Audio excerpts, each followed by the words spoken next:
Praise God! Muli ay tayo magpasalamat sa Panginoon dahil sa kanyang kabutihan.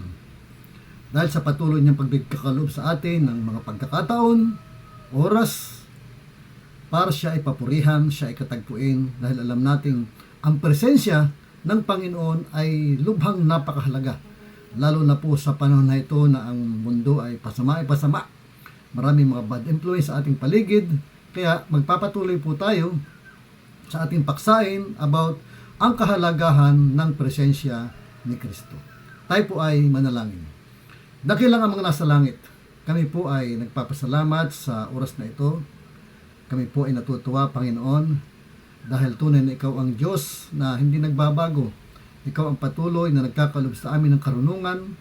Ikaw ang nagkakalob sa amin ng patuloy na pag-asa upang Ikaw ay aming makilala at ganun din ang kaligtasan at ang pagpapalang pinangako mo sa amin ay patuloy naming inaasahan. Kaya sa umagang ito, loobin mo, Panginoon, na maunawaan namin ang mensahe na aming mapapakinggan at ganun din maipamuhay natin ito at maibahagi namin din sa iba na nangangailangan ng iyong presensya at ng iyong karunungan. Sa pangalan ni Jesus, ito ating dalangin. Amen and Amen. Welcome po, mga kapatid, mga tagapakinig sa part 3 ng ating tinatalakay, bakit mahalaga ang presensya ng Panginoon. Tunay na ang buhay po ay, sabi nga ay, lifelong learning to right direction. Ang buhay po ay patuloy na umiinog at sabi nga ay, habang ang isang tao ay may kakayahan pang umunawa ang kanyang isipan, ay dapat patuloy na mayroong napapadagdag sa ating isipan na kapakipakinabang. Napakaganda pong mag-aral. Pero may mga pagkakataon na habang tayo po ay nag-aaral ay hindi natin maintindihan ang ating mga pinag-aaralan, ang ating mga sinasabi na kahit minsan ay kabisado na natin ito. Tulad po ng isang mag-aaral na siya ay nalilito, hindi niya alam kung ano ang mga nilalaman ng kanyang subject, pero mas namakita niya ang kanyang teacher, ang kanyang mentor. Maramdaman niya ang presence ng kanyang teacher.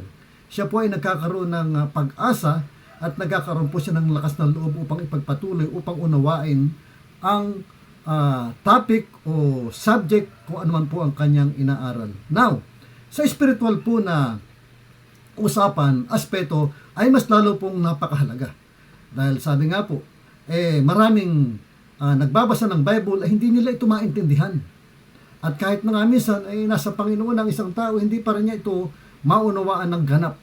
At kapag ang isang tao na talagang puspos ng presensya at ng banal na Espiritu Santo, ito po ay kanyang naipapaliwanag at nai-interpret ng tama ayon sa inihingi ng teksto ng verse na binabasa. Kaya yun po, ang ibig ko po sabihin ay napakahalaga ng presensya ng Panginoon kung ikaw ay gustong matuto ng salita ng Diyos para ito ay ma-interpret mo ng tama, maunawaan mo ng tama at ito talaga ay mapapasok sa iyong espiritu upang doon ay manahan at sa pagkakataon na kinakailangan mo itong i-share sa iba ay ipapaalala mo ito ng banal na Espiritu Santo upang maging maayos po ang ating presentasyon.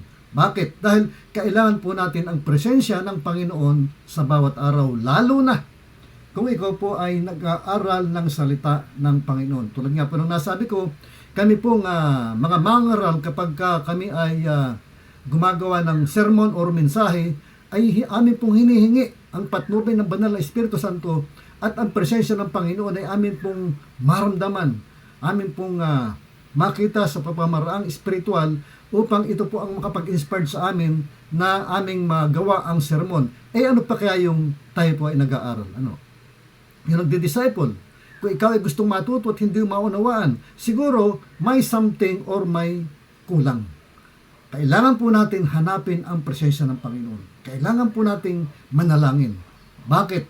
Dahil napaka-crucial na kapag dating sa spiritual ang pag-uusapan ay magkakamali-mali tayo ng mga interpretasyon at yun ang ating maituturo at yun ang ating mapapamuhay ay tayo po ay mapapahamak kasama na ang mga taong nakakausap natin. Kaya ito ay lifelong learning to right direction. Habang tayo ay nagpapakarunong sa salita ng Diyos, habang ito inaaral natin, mahalaga na ating kasama ang presensya ng ating Panginoon. Ang sabi po sa aklat ng Awit, chapter 16, verse 11, ay ito po ang ating mababasa. Sabi, ituturo mo ang landas na patungo sa buhay. Sa piling mo'y madarama ang lubos na kagalakan. Di ba?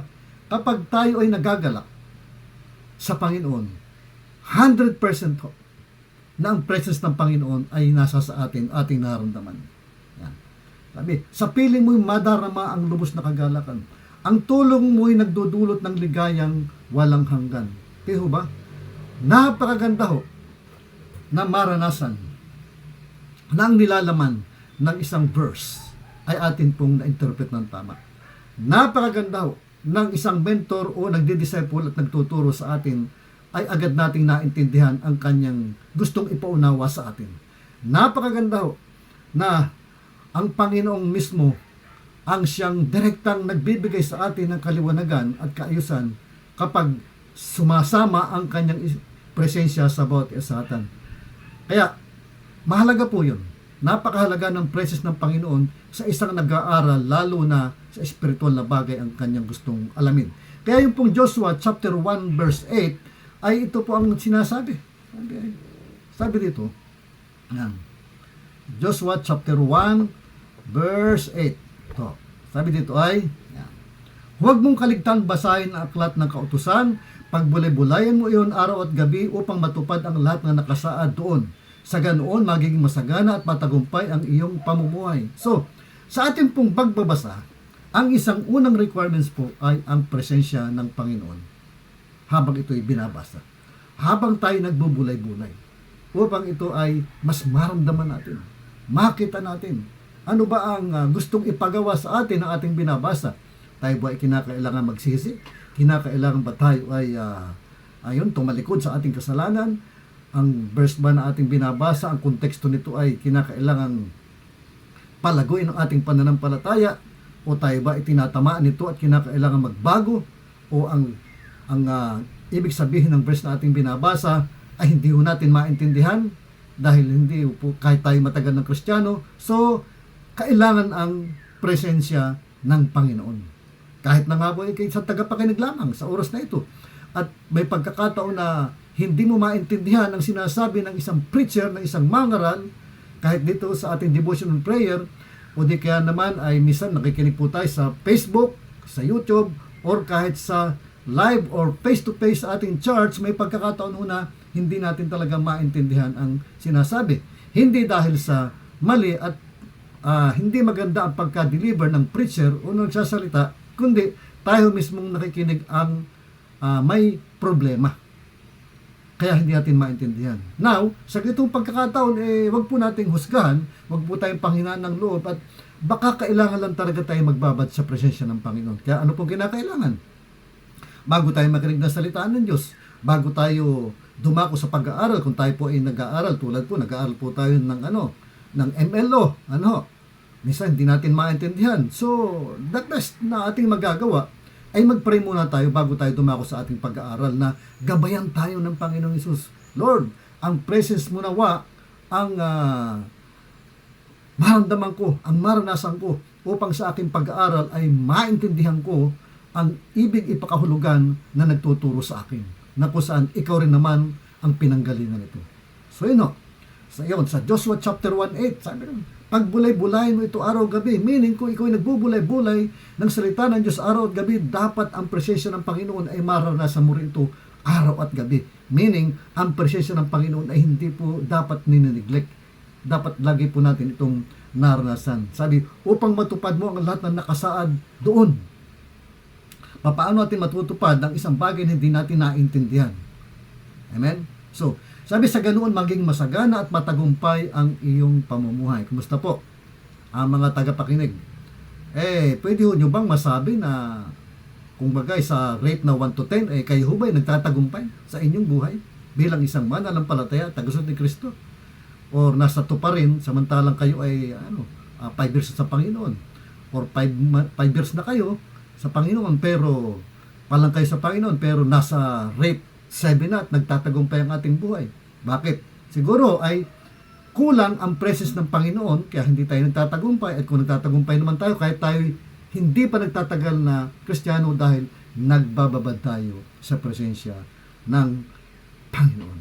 At sa Kawikaan, chapter 2, 1 hanggang 6, ay ito pa rin po ang ipinapaalala sa atin. Kawikaan, chapter 2, 1 hanggang 6. Ito ho, sabi niya, aking anak, ang pangaral ko ay dinggin.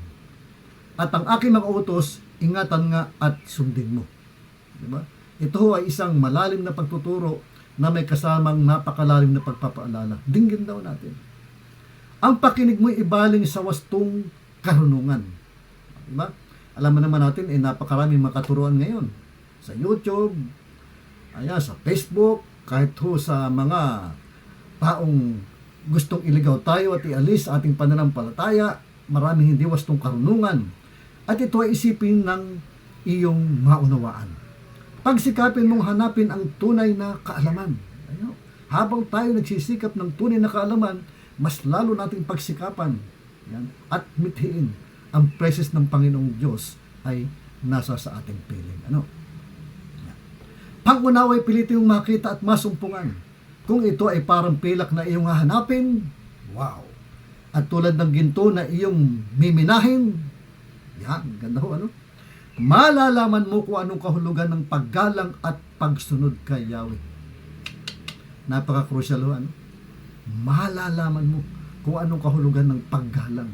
Sabi ron, ang ating Diyos ay nasa kaitaasan at siya'y nakamarsin sa sangkatauhan at tinitingnan kung may tao pang marunong gumalang at sumamba kay Yahweh. Sabi ron, malalaman mo kung anong kahulugan ng paggalang at pagsunod kay Yahweh at matatamo ang kaalaman tungkol sa Diyos. Sapagkat si Yahweh ang nagkakaloob ng karunungan. Sa tubig niya, ang kaalaman ay unaway bumubukal. Nawa po ay tayo po ay sinasalo natin ito. Atin itong minimithi. At habang minimithi po natin, habang nag-aasam po tayo ng karunungang espiritual upang tayo lumago sa ating buhay pananampalataya, dapat po nating mithiin, palaging manatili sa atin ang presensya ng Panginoon. Salamat po. To God be the glory.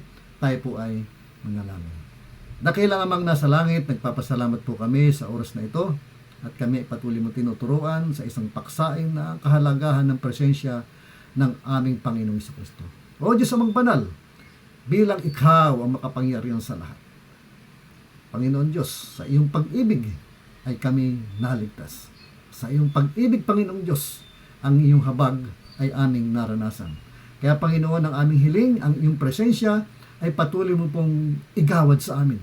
Na kung sakali man ang presensya mo hindi namin maranasan, kami po ay nakikiusap na ipaalala mo sa amin, bakit hindi namin maranasan ang presensya mo?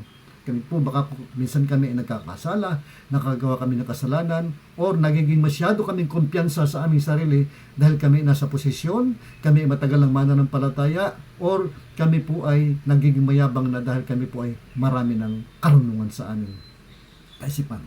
Kaya po Lord, ang mga ito sana ay hindi maging hadlang, hindi po ito maging ang kalagayan namin ay ganito upang ang presensya mo ay hindi namin maranasan. Pinupuri ka namin sa pangalan ni Jesus. Amen and amen. Praise God. Hallelujah.